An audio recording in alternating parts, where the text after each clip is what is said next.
his essays, it appears as if most of our friends came to ask a question rather than enjoy the meal.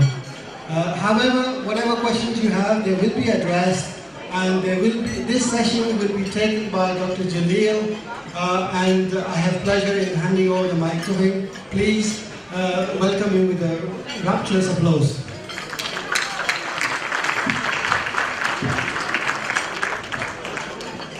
معزز خواتین حضرات، استاد محترم کے sessions کی یہ سنت رہی ہے کہ وہ خطاب کے بعد سوال و جواب کا سیشن ہوتا ہے، لیکن ہمیشہ کی طرح آج بھی سوال بہت زیادہ اور وقت مختصر ہے۔ میں نے کوشش کی ہے کہ سوالوں کو گروپس میں اکٹھا کر لوں۔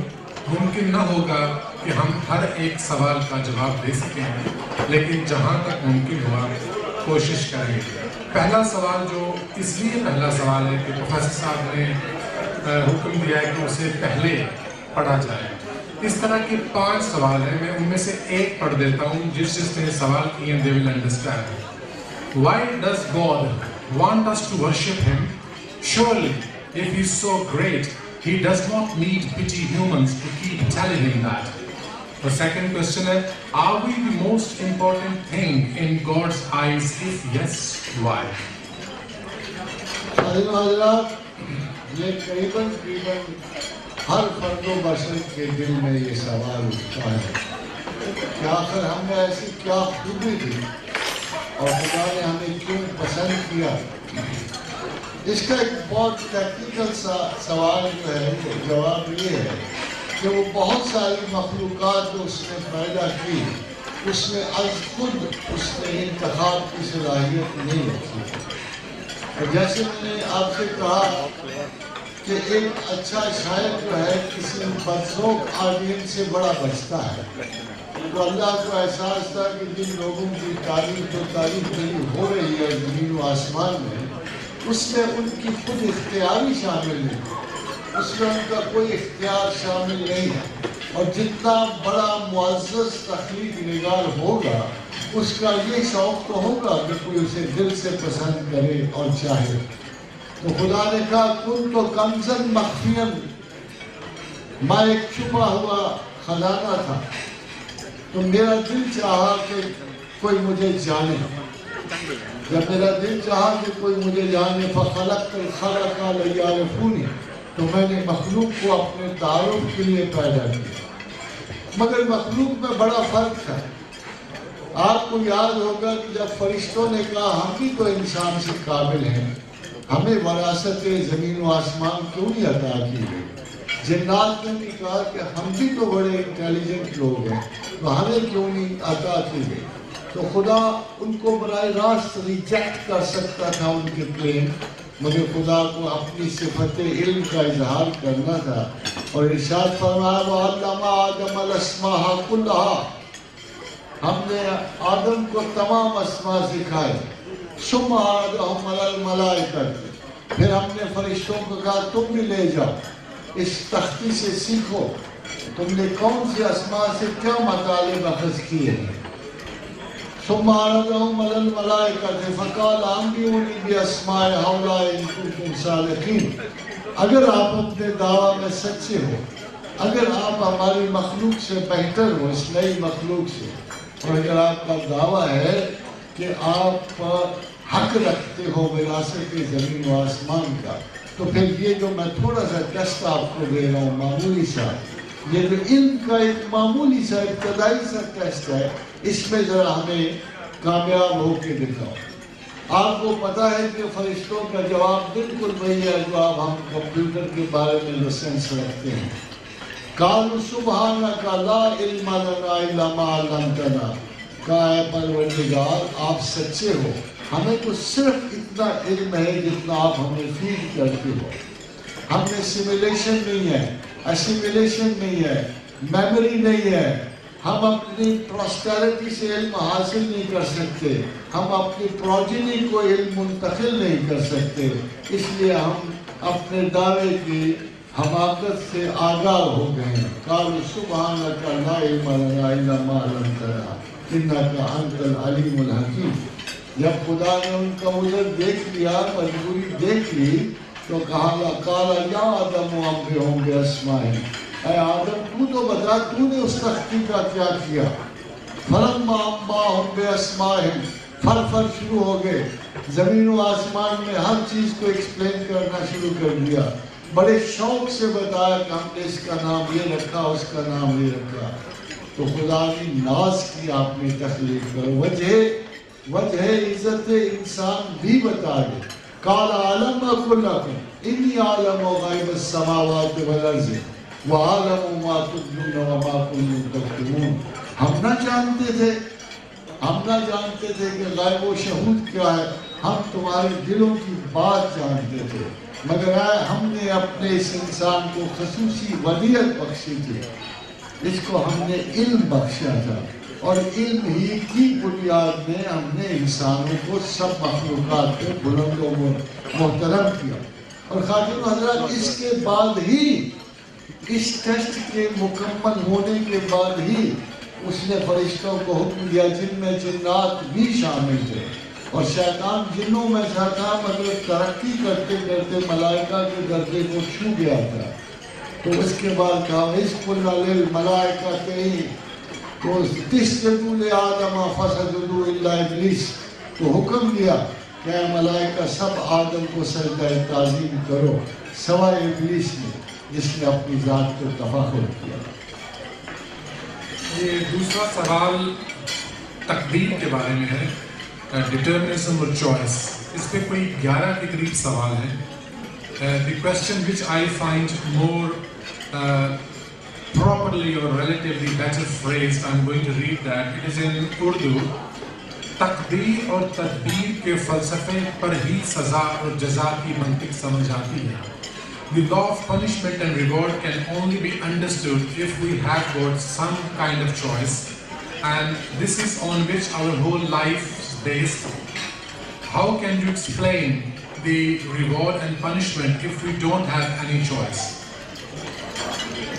حضرات, یہ چوائس جو ہے یہ ہمیشہ اشیاء کے اور زمین و آسمان میں جو کچھ آپ کرنے آئے ہیں. اب ایک طالب علم کو یہ کبھی حق نہیں ہوتا کہ وہ اپنا سوال بھی خود مرتب کرے, جواب بھی خود دے, نمبر بھی خود لگائے. جو بھی شخص یہاں آیا ہے وہ اللہ کے بارے میں ایک بات بڑا مشہور لوگ کہتے ہیں کہ خدا یہاں انصاف نہیں کرتا. اعتراض کرنے والے کہتے ہیں خدا نے بچے ایسے کیوں پیدا کیے. اعتراض کرنے والے کہتے ہیں کہ انسان اتنا مزریبل کیوں ہے. اور خاتون حضرات, آپ کو یاد رکھنا ہے کہ اس زمین پر آپ امتحان دینے آئے ہیں. یہاں رزلٹ نہیں آپ کا سنایا جائے گا, اور یہاں نہ صلہ دیا جائے گا نہ سزا دی جائے گی. یہ جو آپ بظاہر ویزیبل کنڈیشنز دیکھتے ہیں, یہ اس وجہ سے نہیں ہے کہ خدا نے آپ کو سزا سنا دی. کچھ حالات و واقعات کے نتائج اس نے جو لکھے ہیں پریکٹیکل ورلڈ میں, وہ آپ کو پیش آتے ہیں. فرض کرو کہ آپ ایک 50,000 درخت لگاتے ہیں. جب 50,000 درختوں میں سے کتنے اگتے ہیں؟ اگر 5,000 6,000 بھی اگتے ہیں تو آپ نے کبھی کوشچن نہیں کیا کہ why the other trees did not grow up. آپ نے یہ سوال نہیں کیا کہ why such a great injustice. مخلوقات میں ایک ایوریج ہے, ایوریج لاسز ہے. جس قسم کی بھی مخلوقات کا آپ تصور کرو گے, سائنٹیفک اور قانون و حکمت کی بنا پر خدا نے ان میں ایک نقصان کا ایلیمنٹ رکھا ہوتا ہے. اس لیے وہ جب جو قدر کے نتائج میں سے ایک ہے, مگر جو انسان سوچتا سمجھتا ہے خدا کا چناؤ کرتا ہے وہ اس امتحان سے کشادگی سے نکل جاتا ہے, چاہے اس نے کتنی بھی اور غلطیاں کیوں نہ کی ہوں. اسی لیے اللہ نے اور اس کے رسول نے فرمایا ہے کہ سکرات سے اگر ایک لمحہ پہلے بھی, جانکاری سے ایک لمحہ پہلے بھی آپ نے اگر پوری شعوری کوشش سے خدا کو مان لیا تو آپ کو دوزخ سے ڈرنے کی کوئی ضرورت نہیں ہے. Even the last bit of choice you make with your full wisdom and a decision it is taken to be the most serious act of humanism. اور اسی کے لیے آپ جواب دیں ہیں. آپ کے اعمال جو ہیں وہ ایک سائنٹیفک پروسیس میں آتے ہیں اور آپ کا چوائس صرف ایک ہے, صرف ایک. There is no other choice. اِنَّا هَدَيْنَاهُ السَّبِيلَ إِمَّا شَاكِرٍ وَإِمَّا كَفُورًا. کہ کیا جو کچھ میں نے زندگی علم اور عقل آپ کو دیا, کیا اس کی بنا پر آپ خدا کو پہچاننے کے قابل ہوئے کہ نہیں ہوئے. There is another group of questions. Some of them are about evolution, the others are compatibility between religion and science. So if I can read one of them, which is very brief but probably asks all the questions. Are religion and science mutually compatible? حاضر حضرات, problem یہ ہے کہ آج کے زمانے میں قرآن کی وضاحت جو ہے ہمارے پرانے علوم سے نہیں ہوتی. اگر میں یہ کہوں کہ وَجَعَلْنَا مِنَ الْمَاءِ كُلَّ شَيْءٍ حَيٍّ, ہم نے تمام حیات کو پانی سے پیدا کیا ہے, تو اس کی وضاحت کے لیے میں کسی شمس العلماء کے پاس نہیں جا سکتا. میں اس کی وضاحت کے لیے کسی عالم دین کے پاس نہیں جا سکتا. اس کے لیے مجھے 3000 کی انسانی سائنٹیفک پروگریس کی ضرورت پڑتی ہے. اس کے لیے تمام وہ لوگ جنہوں نے زندگی کے اوریجن کے بارے میں ڈسکس کیا ہے, سوچا ہے, تجربات کی ہیں, مجھے ان سے اس کی وضاحت ملے گی.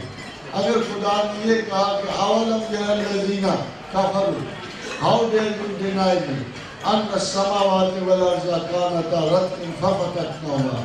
In the beginning heavens and earth were one mass and then I tore them apart. اس کا سوال کا جواب بدقسمتی سے ہمارے قدیم اسکولوں سے, مذاہب سے, امامین سے نہیں ملتا.